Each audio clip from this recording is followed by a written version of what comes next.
se réunissant, service et pôle, coordinateur de pôle, responsable de service, avec le nouveau nom qui est de délégué diocésain. Le but de cette rencontre était de remettre aux coordinateurs de pôle et aux délégués diocésains des différents services diocésains leur feuille de route, une feuille de route qui était demandée depuis plusieurs années et l'occasion pour nous bien de pouvoir aussi donner des objectifs aux différents acteurs dans les services diocésains avec à la fois un point d'étape à 1 an, c'est-à-dire en juin 2024, et puis plutôt une feuille de route sur 3 ans pour pouvoir justement anticiper. Ça sera à la fois un moyen de relecture, puis une manière aussi de pouvoir donner des objectifs et une route sur laquelle s'engager et qui semblait importante et qui était attendue aussi des différents acteurs. Nous allons d'abord remettre les feuilles de route pour les coordinateurs de pôle. Donc j'appelle pour le pôle jeune frère Jean-Baptiste Blandino.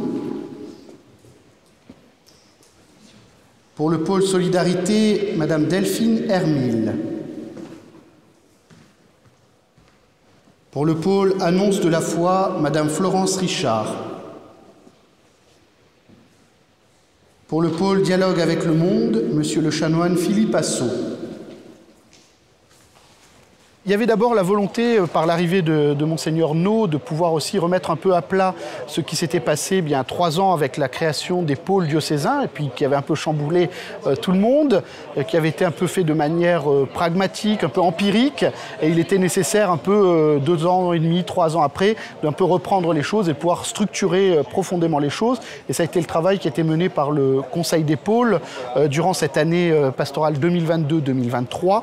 Et puis en même temps, on avait ce besoin de pouvoir expliciter quel était le rôle de chacun des pôles, de chacun des services, et puis ensuite d'avoir une déclinaison au plus près, c'est-à-dire à court et moyen terme de la mission. Le Christ soit annoncé au plus grand nombre et que le plus grand nombre puisse vivre de la vie du Christ. On a voulu vraiment écouter bien ceux qui sont sur le terrain, c'est-à-dire les délégués diocésains, ceux qui sont dans les équipes, ceux qui sont au plus près, pour pouvoir réfléchir avec eux sur les feuilles de route. Après, il y a évidemment la responsabilité de l'évêque qui donne la direction après avoir entendu les différentes personnes. Et en ce sens-là, on peut évidemment dire que c'est une démarche synodale.